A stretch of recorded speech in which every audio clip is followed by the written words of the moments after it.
Hello everyone, welcome back to my YouTube channel. तो आज हम कर रहे हैं लाइफ प्रोसेस क्लास 10th का चैप्टर नंबर 5। तो ये हमारे बायोलॉजी का पोर्शन है एक, तो इसको हम पढ़ने वाले हैं। तो अगर आपको मेरा वीडियो पसंद आता है, मेरे एफर्ट्स पसंद आते हैं, तो then like, share and subscribe. Let's start. तो हम कर रहे हैं कि let's know how our body works, कि हमारी बॉडी कैसे काम करती है। तो लाइफ प्रोसेसेस के बेसिस पर अगर हम बोलें कि जो भी हमारी बॉडी या लिविंग ऑर्गेनिज्म परफॉर्म करते हैं अपना लाइफ को मेंटेन करने के लिए इस अर्थ पर, उसे ही हम क्या बोलते हैं, लाइफ प्रोसेसेस कहते हैं। The basic function performed by living organism to maintain their life on this earth is called life processes. इसमें कौन कौन से आते हैं? न्यूट्रिशन आ जाएगा, रेस्पिरेशन आ जाएगा, ट्रांसपोर्टेशन आ जाएगा और एक्सक्रीशन आ जाएगा।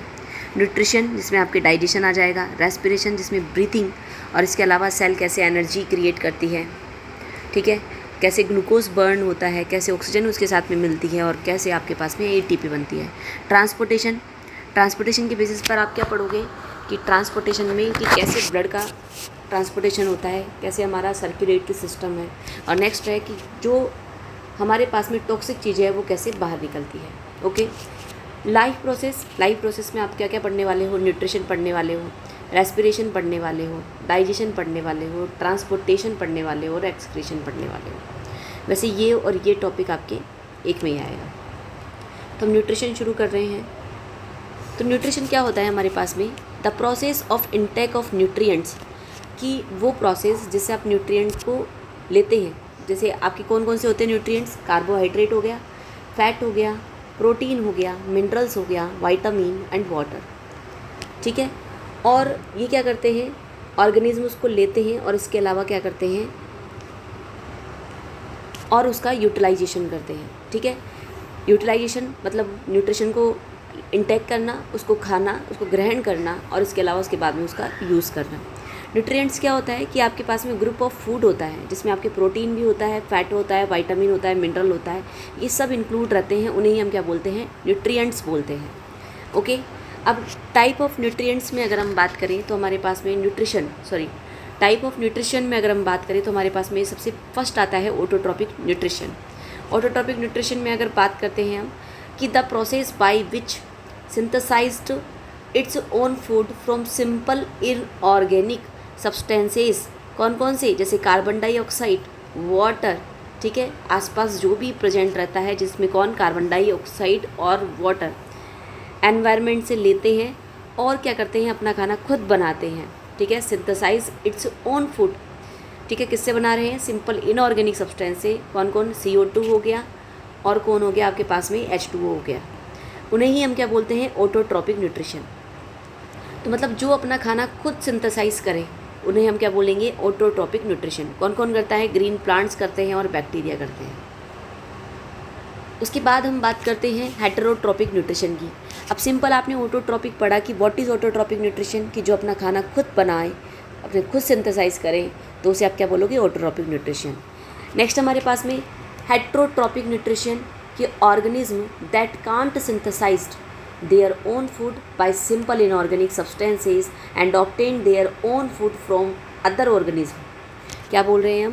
कि जो सिंपल इनऑर्गेनिक सब्सटेंस से अपना खाना नहीं बना सकते हैं, ठीक है, उन्हें हम क्या बोलेंगे? हेटेरोट्रॉपिक न्यूट्रिशन बोलेंगे। This process is called heterotrophic nutrition. इसमें कौन कौन आ जाएगा आपके पास में? एनिमल्स आ जाएंगे और फंगाई आ जाएंगे, ठीक है। तो हमने क्या बोला अभी कि ऑटोट्रॉपिक न्यूट्रिशन में खुद का खाना खुद सिंथेसाइज हो रहा होगा और हेटेरोट्रॉपिक न्यूट्रिशन में खुद का खाना खुद सिंथेसाइज नहीं कर पा रहे होंगे ऑर्गेनिज्म। अब देखिए हमारे पास में न्यूट्रिशन इन एनिमल्स, अगर हम इसकी बात करते हैं तो हमारे पास में क्या हो जाएगा कि न्यूट्रिशन इन एनिमल्स हमने पढ़ा अभी ऑटोट्रॉपिक और हेटेरोट्रॉपिक। अब ध्यान रखिएगा हेटेरोट्रॉपिक न्यूट्रिशन को भी आगे 3 पार्ट्स में बांटा जा रहा है, ठीक है। 3 पार्ट्स में इसका डिवाइडेशन कौन कौन सा है? Saprophytic nutrition, parasitic nutrition, holozoic nutrition. कि saprophytic, what is the meaning of saprophytic nutrition? कि in this organism obtain its nutrition from decaying organic matter. Decaying organic matter, जो ऑर्गेनिक मैटर डिकाई हो रहा है, ठीक है, किसका? डेड प्लांट्स और एनिमल्स का। वहाँ से अगर कोई अपना न्यूट्रिशन ले तो that nutrition is called saprophytic nutrition. कौन करता है ऐसा? फंगाई। ओके, नेक्स्ट है पैरासाइटिक न्यूट्रिशन। पैरासाइटिक न्यूट्रिशन क्या? कि जो दूसरे की बॉडी से न्यूट्रिशन ले, इन सिंपल मीनिंग उनको बिना मारे, बिना होस्ट को किल किए और फिर उनकी बॉडी से न्यूट्रिशन ले रहा है, उसे हम बोलते हैं parasitic nutrition. In this organism obtains food from the body of another living organism host without killing it, जैसे लाइस हो गया, टिक्स हो गई, etc। ठीक है, नेक्स्ट है होलोजोइक न्यूट्रिशन। होलोजोइक न्यूट्रिशन क्या? कि इसमें कॉम्प्लेक्स ऑर्गेनिक फूड किस में कन्वर्ट होता है? आपके सिंपल ऑर्गेनिक फूड में कन्वर्ट होता है। इस प्रोसेस को हम क्या बोलते हैं? इंजेशन। ठीक है, और विच इन दैन डाइजेस्टेड और absorbed into the body and waste undigested part is thrown out of the body through egestion. कि इसके बाद में क्या हो रहा है हमारे पास में कि जो अनडाइजेस्टेड फूड है वो आपके बाहर बॉडी से निकल रहा है, उसे हम वो क्या बोलते हैं? इगेशन बोलते हैं। और फूड को इंटेक करना, फूड कॉम्प्लेक्स फूड को सिंपल फूड में तब्दील करना, उसको उस प्रोसेस को हम क्या बोलते हैं? इजेशन। और आगे क्या होता है? डाइजेशन होता है। ठीक है, अब इसमें ये कौन कौन करता है? अमीबा हो गया, मैन हो गया, डॉग हो गया। ठीक है, तो सैप्रोफाइटिक में क्या हो जाएगा? डिकाइंग ऑर्गेनिक मैटर से कोई फूड ले रहा है। पैरासाइटिक में क्या हो जाएगा? कि दूसरों की बॉडी से फूड ले रहा है, जैसे उनको बिना मारे, उनको बिना किलिंग करे, तो उसमें क्या आ जाएगा आपके पास में? लाइस आ जाएगा, टिक्स आ जाएगा। और होलोजोइक न्यूट्रिशन में क्या हो जाएगा? आपके पास में कॉम्प्लेक्स फूड तब्दील हो रहा है सिंपल फूड में। जब फूड इंटेक करते हैं उसे हम बोलते हैं इंजेशन। उसके बाद में जब वो कॉम्प्लेक्स फूड तब्दील होता है सिंपल फूड में, उसे हम बोलते हैं डाइजेशन। और जब डाइजेस्टेड फूड पार्ट है वो आपकी बॉडी से निकलता है, that process is called egestion. Okay, nutrition in amoeba. तो न्यूट्रिशन इन अमीबा की अगर हम बात करते हैं तो इंजेक्शन की अगर हम बात करें, देखिए आपके पास में यहाँ पर फूड पार्टिकल है, ये इसके पास में, ये कौन है आपके पास में? अमीबा है। ठीक है, ये कौन है आपके पास में? अमीबा है। अब क्या हुआ कि फूड पार्टिकल को एक फिंगर लाइक एक्सटेंशन से क्या कर रहा है? अपने अंदर ले रहा है। इसे हम क्या बोलते हैं? सूडोपोडिया बोलते हैं। ठीक है, इस प्रोसेस को हम क्या बोलेंगे? इंजेशन बोलेंगे। उसके बाद में क्या हुआ? फूड वैक्यूल बन गया, फूड पार्टिकल उस फूड वैक्यूल में है। ठीक है, जो फूड पार्टिकल जो फूड वैक्यूल में है, इस प्रोसेस में क्या होता है कि जो ऑर्गेनिक फूड है, जो कॉम्प्लेक्स फूड है, वो सिंपल में क्या होगा? चेंज होगा। तो इस प्रोसेस को हम बोलते हैं डाइजेशन। उसके बाद में जो फूड आपके सिंपल में कन्वर्ट हो गया, अमीबा में जो कन्वर्ट हो गया, वो इसको एब्जॉर्ब कर लेगा, इसका साइटोप्लाज्म एब्जॉर्ब कर लेगा। ठीक है, और ये अपनी ग्रोथ में लगा लेगा। ठीक है, बाय प्रोसेस ऑफ डिफ्यूज़न, उसे हम बोलते हैं एब्जॉर्प्शन। और बाकी जो अनडाइजेस्टेड मटेरियल है उसको वो बाहर फेंक देगा, दैट प्रोसेस इज कॉल्ड इगेशन। ठीक है, इंजेशन में क्या होता है आपके पास में? Amoeba takes in the food using temporary finger-like extensions of the cell surface called as pseudopodia. Pseudopodia क्या करता है आपके पास में? Fuse over food particle performing ए फूड वैक्यूल। ये क्या करता है? फूड पार्टिकल को अंदर ले लेता है और फूड वैक्यूल क्या करता है? क्रिएट करता है। डाइजेशन क्या होता है आपके पास में? डाइजेशन के बेसिस पर इसमें साइटोप्लाज्म, बहुत सारे एंजाइम क्या करता है? साइटोप्लाज्म एंटर कराता है फूड वैक्यूल में, जिससे क्या होता है कि जो फूड है फूड वैक्यूल में वो कॉम्प्लेक्स सब्सटेंस से बना हुआ है, वो किस में टूट जाएगा? आपके सिंपल सब्सटेंस में टूट जाएगा। एब्जॉर्प्शन क्या होता है आपके पास में? एब्जॉर्प्शन में जो सिंपल सॉल्यूबल फूड है जो आपके सिंपल में कन्वर्ट हो चुका, वो साइटोप्लाज्म क्या कर लेगा? एब्जॉर्ब कर लेगा। कौन से प्रोसेस से? डिफ्यूज़न प्रोसेस से। ठीक है, what is the meaning of diffusion? कि जब भी कोई चीज़, ठीक है, कोई भी थिंग हायर कंसंट्रेशन से आपके पास में लोअर कंसंट्रेशन की ओर जाती है, this process is called diffusion. और अगर हम बात करें इगेशन की, तो इगेशन क्या होता है? जो अनडाइजेस्टेड मटेरियल होता है वो अमीबा की सरफेस से निकल जाता है, उसे ही हम क्या बोलते हैं? इगेशन बोलते हैं। नेक्स्ट हमारे पास में न्यूट्रिशन इन पैरामेशियम। तो पैरामेशियम का आपके पास में स्ट्रक्चर दिख रहा होगा। इस पे ये क्या होता है आपके पास में? यूनिसेलुलर ऑर्गेनिज्म होता है और इसकी क्या होती है? डेफिनेट शेप होती है। ये क्या करता है? अपना फूड एक स्पेसिफिक स्पॉट से लेता है, ठीक है, और स्पॉट उस स्पेसिफिक स्पॉट पर क्या होता है, सीलिया का मूवमेंट होता है। ये आपको जो ये हेयर लाइक स्ट्रक्चर्स दिख रही होगी, ये this is called cilia which cover the entire surface of the cell. तो ये क्या करता है, सीलिया के मूवमेंट से फूड पार्टिकल को लेता है किसी स्पेसिफिक स्पॉट से। ठीक है, तो ये आपने बात कर ली न्यूट्रिशन इन पैरामीशियम। नेक्स्ट हम बात कर रहे हैं न्यूट्रिशन इन ह्यूमन बींग्स। इसमें क्या होता है कि माउथ, सबसे पहले ऑर्गन आता है हमारे पास में माउथ। Okay, this one. तो the food is injected through mouth. तो आप फूड कहाँ से लेते हैं, माउथ से आप क्या लेते हैं, इंटेक करते हैं। टीथ क्रशेस, टीथ उनको छोटे छोटे टुकड़ों में कन्वर्ट करता है और छोटे छोटे टुकड़ों में क्या कर देता है, तोड़ देता है। Teeth crushes and breaks down food into smaller pieces. The process of digestion starts from mouth. तो प्रोसेस डाइजेशन कहाँ से शुरू हो जाता है, इस बात का ध्यान रखना। डाइजेशन कहाँ से शुरू हो जाता है, माउथ से। या अगर माउथ ना दे करके आपको mouth cavity they, this portion is called mouth cavity. इसे हम क्या बोलेंगे, माउथ कैविटी बोलेंगे। ठीक है, तो आपसे पूछा जाए कि डाइजेशन कहाँ से स्टार्ट होता है ह्यूमन बींग्स में, तो आप बोलोगे माउथ कैविटी। अगर माउथ कैविटी ऑप्शन में नहीं हो तो आप क्या बोलोगे, mouth. Okay. Salivary glands secrete saliva which contains an enzyme. जो माउथ में प्रेजेंट सलाइवरी ग्लैंड्स है वो क्या करती है, सलाइवा प्रोड्यूस करती है, सिक्रेट करती है। उसमें बहुत सारे एंजाइम होते हैं। उस एक एंजाइम को हम क्या बोलेंगे, सलाइवरी एमाइलेज, जिसे हम प्यार से टाइलिन भी बोलते हैं। क्या बोलते हैं, टाइलिन भी बोलते हैं। जो क्या करता है, स्टार्च, जो फूड में स्टार्च प्रेजेंट होता है उसको किस में कन्वर्ट कर देगा, वो शुगर में कन्वर्ट कर देगा। तो ये जो आपके पास बॉक्स में गिवन है, स्टार्च जो एक तरीके का कार्बोहाइड्रेट होता है, वो किस में कन्वर्ट हो गया, शुगर में कन्वर्ट हो गया। नेक्स्ट हमारे पास में माउथ के बाद में हम बात करते हैं ईसोफिगस की या फूड पाइप की। ठीक है, तो देखिए जो ईसोफिगस है, the walls of oesophagus show peristaltic moment. Peristaltic moment क्या, कि जैसे यहाँ पे फूड है, ये यहाँ से थोड़ा सा क्या होगी, प्रेस होगी। उसके बाद में ये इस तरीके से यहाँ पे ये प्रेस होती जाएगी और नीचे फूड आता जाएगा। इस मोमेंट को हम क्या बोलते हैं, पेरिस्टाल्टिक मोमेंट बोलते हैं। इसमें रिदमिक कॉन्ट्रैक्शन और रिलैक्सेशन होता है किसका, मसल्स का, जो फूड को आगे स्टमक तक ले जाने में मदद करती है। ओके, तो दिस इज़ कॉल्ड ईसोफिगस। इसको हम क्या बोलते हैं, ईसोफिगस। और इसमें कौन सा मोमेंट इंपॉर्टेंट है, पैरास्टाल्टिक मोमेंट इंपॉर्टेंट है। नेक्स्ट हमारे पास में स्टमक। अब फूड कहाँ पर आ गया, माउथ से होते हुए कहाँ पर आ गया, ईसोफिगस, उसके बाद में स्टमक। अब देखिए स्टमक की अगर हम बात करें तो ये क्या है, the glands present in the walls of stomach secrete gastric juice. तो ये जो वॉल्स है किसकी, स्टमक की जो वॉल्स है, ये क्या करती है, एक जूस जिसे हम गैस्ट्रिक जूस बोलते हैं वो प्रोड्यूस करती है, वो सिक्रेट करती है। इसमें कौन कौन होता है, HCl होता है, हाइड्रोक्लोरिक एसिड होता है, एंजाइम होता है, कौन सा एंजाइम होता है, पेप्सिन होता है, और क्या होता है, म्यूकस होता है।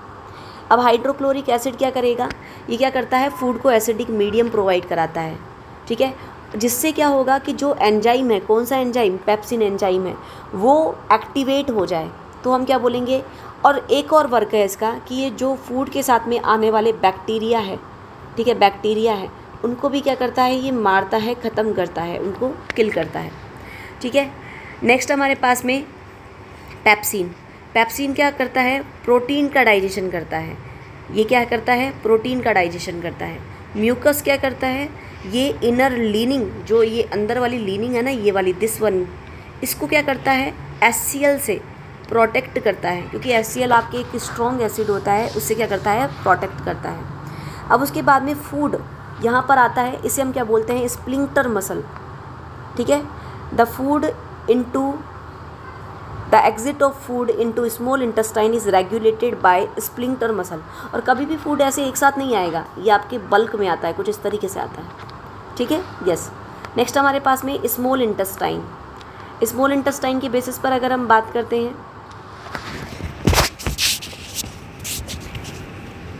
तो क्या हो जाएगा, स्मॉल इंटेस्टाइन कि यहाँ पर सबसे ज़्यादा आपके डाइजेशन होता है, या मैं ऐसे बोलूँ कि यहाँ पर डाइजेशन क्या होता है, कंप्लीट डाइजेशन होता है। Small intestine is the site for complete digestion of the food. तो आपसे क्वेश्चन पुट अप किया जाए कि फूड का जो डाइजेशन है वो स्टार्ट कहाँ से हो रहा है, तो माउथ या माउथ कैविटी से, और डाइजेशन कंप्लीट कहाँ हो रहा है, तो आपके स्मॉल इंटेस्टाइन से। देखिए सबसे पहले अगर हम बात करें तो यहाँ पर माउथ आ जाएगा, उसके बाद में ईसोफिगस के बाद में आपके पास में क्या हो जाएगा, यहाँ पर स्टमक आ जाएगा, और स्टमक कुछ इस तरीके से आपके किससे जुड़ता है, यहाँ पर स्मॉल इंटेस्टाइन से जुड़ता है, स्मॉल इंटेस्टाइन। उसके बाद में ये क्या हो गई, आपके पास में लार्ज इंटेस्टाइन आ गई, this one is large intestine. अब कंप्लीट डाइजेशन का मतलब क्या कि यहाँ पर कार्बोहाइड्रेट भी क्या हो रहा है, आपके पास में डाइजेस्ट हो रहा है, फैट्स भी क्या हो रहा है, डाइजेस्ट हो रहा है, और प्रोटीन भी क्या हो रहा है, डाइजेस्ट हो रहा है। ठीक है। Small intestine receive secretion of 2 glands. Small intestine में 2 ग्लैंड्स, ठीक है, जिसे हम क्या बोलते हैं, लीवर और pancreas. This one is liver, इसे हम क्या बोलेंगे, लीवर, और दिस इज़ कॉल्ड पैनक्रियाज, इसे हम क्या बोलेंगे, पैनक्रियाज। ठीक है, यहाँ से सिक्रेशन रिसीव करता है स्मॉल इंटेस्टाइन। अब हम सबसे पहले लीवर की बात करते हैं। लीवर क्या है, लीवर क्या करता है, बाइल जूस का सिक्रेशन करता है।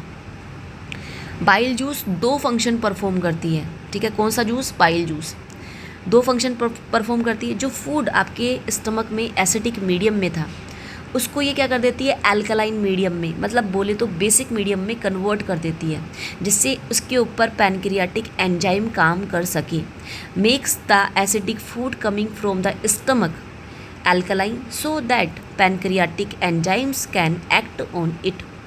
ये तो पहला वर्क था। दूसरा वर्क क्या हो जाएगा, bile juice breaks the fat present in food into small globules, कि जो बड़े बड़े फूड के पार्टिकल्स है उसको किस में कन्वर्ट कर रहा है, ये छोटे छोटे फूड के वैक्यूल्स ग्लोब्यूल्स में कन्वर्ट कर रहा है। इसे ही हम क्या बोलते हैं, इमल्सिफाइड फैट बोलते हैं। ठीक है, बाइल जूस की हम बात कर रहे हैं। So that enzyme can act on it and digest dam, जिससे बड़ा अगर छोटे छोटे पार्ट्स में टूट जाएगा तो ईजिली एंजाइम उस पर काम कर पाएंगे और उनका डाइजेशन कर पाएंगे। तो हमने अभी अभी लीवर की बात करी, अब हम बात कर रहे हैं पैनक्रियाज की। पैनक्रियाज के बेसिस पर अगर हम बात करते हैं तो हमारे पास में पैनक्रियाज क्या होता है, ये क्या करता है, पैनक्रियाटिक जूस सिक्रेट करता है। ठीक है, जिसमें डाइजेस्टिव एंजाइम होते हैं, कौन कौन से, ट्रिप्सिन एंड लाइपेज। ट्रिप्सिन क्या करता है आपके पास में, ट्रिप्सिन क्या करता है, ट्रिप्सिन पी ये क्या करता है, डाइजेस्ट करता है किसको, प्रोटीन को।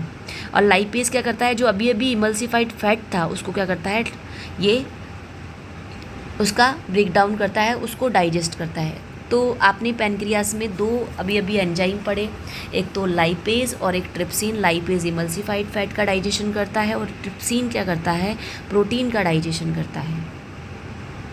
ठीक है, तो उसके बाद में जो स्मॉल इंटेस्टाइन की ग्लैंड्स हैं, ठीक है, जो स्मॉल इंटेस्टाइन है उसमें ग्लैंड्स होती है, वो कई तरीके के जूस सेक्रेट करती है। उसमें से एक है आपके पास में इंटेस्टिनल जूस होता है।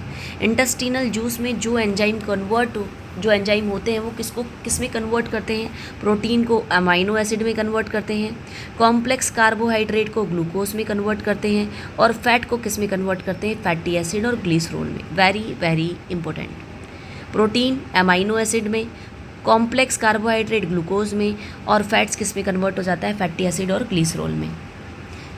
नेक्स्ट हमारे पास में, अब देखिए, अब फूड डाइजेस्ट हो चुका है, अब इसका एब्जॉर्प्शन कैसे होगा। ठीक है, अगर हम एब्जॉर्प्शन की बात करें तो हमारे स्मॉल इंटेस्टाइन में क्या होती है, villi like structure, this one, ये विली लाइक स्ट्रक्चर बनी हुई होती है।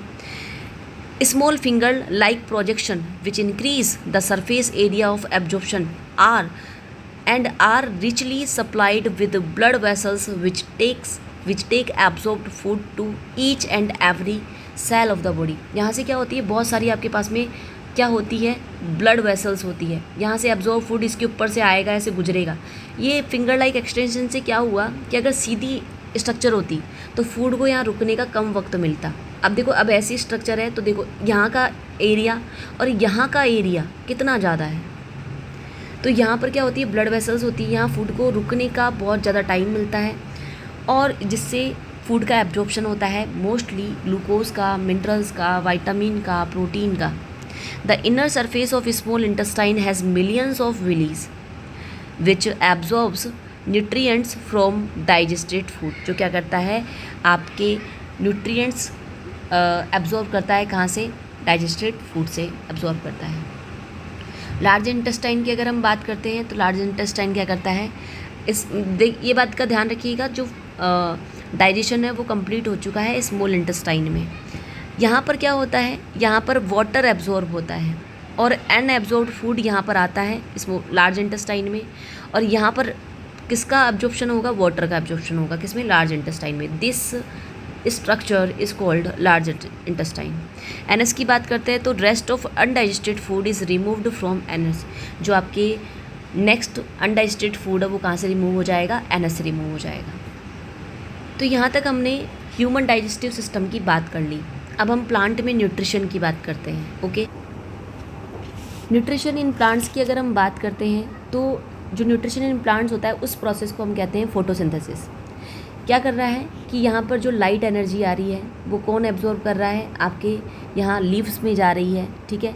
आसपास से कार्बन डाइऑक्साइड मिल रहा है, वाटर मिल रहा है, ठीक है। ये इनको कार्बन डाइऑक्साइड और वाटर को किस में कन्वर्ट करता है, ग्लूकोज में, और ऑक्सीजन भी बाहर निकालता है। देखिए, the process by which green plants takes inorganic substances like carbon dioxide and water and convert them into food like glucose in the presence of sunlight. कि सनलाइट की प्रेजेंस में इनऑर्गेनिक सब्सटेंस कौन कौन से, कार्बन डाइऑक्साइड और water को convert करता है, ठीक है। कहाँ पर कन्वर्ट करता है, ये अपने क्लोरोफिल में ये प्रोसेस होता है। तो इस प्रोसेस को ही हम क्या बोलते हैं, फोटोसिंथेसिस कहते हैं। और फोटोसिंथेसिस के ड्यूरेशन में कौन सी गैस रिलीज़ होती है, O2 गैस रिलीज़ होती है। तो आपको ये रिएक्शन दिख रही है यहाँ पर 6 से आप याद करोगे, 6 CO2 carbon dioxide, 12 water molecule, और यहाँ पर कौन बन रहा है, ग्लूकोज बन रहा है, और इसके अलावा 6 क्या बन रहा है, ऑक्सीजन के मॉलिक्यूल्स, और 6 क्या बन रहा है, वाटर मॉलिक्यूल बन रहा है। अब कंडीशन क्या क्या ज़रूरी है, ठीक है, क्या क्या ज़रूरी है फोटोसिंथेसिस के लिए। देखो, सनलाइट का होना बहुत ज़रूरी है। क्लोरोफिल को हम किचन ऑफ द प्लांट कहते हैं, यहाँ पर ही ये सारा प्रोसेस होता है। इनऑर्गेनिक सब्सटेंसेज में या रॉ मटेरियल में कौन कौन आते हैं आपके पास में, कार्बन डाइऑक्साइड और वाटर। ओके, तो ये बहुत ज़्यादा नेसेसरी कंडीशंस हैं। इसमें नेक्स्ट हमारे पास में क्या क्या स्टेप होते हैं। देखो, सबसे पहले तो लाइट एनर्जी एब्जॉर्ब करता है कौन, क्लोरोफिल। उसके बाद में लाइट एनर्जी किस में कन्वर्ट होती है, केमिकल एनर्जी में, और उसके बाद में ये जो केमिकल एनर्जी में एब्जॉर्ब हो गई और वाटर मॉलिक्यूल टूटता है किसमें, हाइड्रोजन और ऑक्सीजन में। उसके बाद में क्या होता है कि कार्बन डाइऑक्साइड का क्या होता है, रिडक्शन होता है, ठीक है। किससे होता है, हाइड्रोजन से होता है, और किस में टूट जाता है वो, कार्बोहाइड्रेट्स में, C6H12O6 में, जिसे हम क्या बोलते हैं, ग्लूकोज बोलते हैं। क्वेश्चन है हमारे पास में, where do plant get each of the raw materials require for the photosynthesis. कि रॉ मटेरियल कौन कौन से चाहिए, कार्बन डाइऑक्साइड चाहिए और क्या चाहिए, वाटर चाहिए। कार्बन डाइऑक्साइड कहाँ से मिलेगा, उसको एयर से मिलेगा, और कहाँ से लेगा वो, स्टोमेटा। अभी हम आगे बात करेंगे व्हाट इज़ स्टोमेटा। और वाटर कहाँ से एब्जॉर्ब करेगा वो, फ्रॉम सॉइल से, ठीक है। Water required for photosynthesis is absorbed by roots from soil. Stomata की अगर हम बात करते हैं तो स्टोमेटा क्या होता है, आपके जो लीव्स होती है उसके ऊपर पोर्स बने हुए होते हैं, और वो पोर्स कुछ इस तरीके से होते हैं, ठीक है। अगर प्लांट में अच्छे से पानी है तो पोर्स कुछ इस तरीके से ओपन रहेंगे, और अगर प्लांट की आसपास एडवर्स कंडीशन है, जैसे मान लो गर्मी बहुत ज़्यादा है या ठंड बहुत ज़्यादा है, तो उस टाइम पे स्टोमेटा या पोर्स क्या हो जाएंगे, क्लोज हो जाएंगे, या पानी की कमी है तो ये क्लोज हो जाएंगे। ये जो स्टोमेटा है, ये क्या पोर्स है, ये टाइनी पोर्स क्या करते हैं, ये गैसियस एक्सचेंज करते हैं। देखिए, tiny pores present on the surfaces of leaf. कहाँ पे प्रेजेंट होता है, लीफ की सर्फेसेज पे प्रेजेंट होता है। ये गैसियस एक्सचेंज के लिए रेस्पॉन्सिबल होते हैं कि भैया H2O वेपर फॉर्म में यहाँ से बाहर जा रही है, O2 को ये इंटेक कर रहा है ब्रीथिंग के लिए, रेस्पिरेशन के लिए, और CO2 को ये एब्जॉर्ब कर रहा है फोटोसिंथेसिस के लिए। Surrounded by a pair of, इसको हम क्या बोलते हैं, गार्ड सेल बोलते हैं। इसे हम क्या बोलते हैं, गार्ड सेल बोलते हैं। जो गार्ड सेल क्या करती है, कंट्रोल, ये क्या करती है, opening and closing of stomata. अगर स्टोमेटा ओपन है मतलब क्या है कि गार्ड सेल के अंदर क्या है, वाटर है, और अगर स्टोमेटा क्लोज है तो मतलब क्या है, वाटर इसके बाहर आ गया है, ठीक है। तो gaseous exchange is the main process of stomata. तो इस तरीके से हमारे पास में न्यूट्रिशन वाला पोर्शन कंप्लीट होता है। तो यूँ ही हमसे जुड़े रहिए। तो thank you so much to all, like share and subscribe, thank you.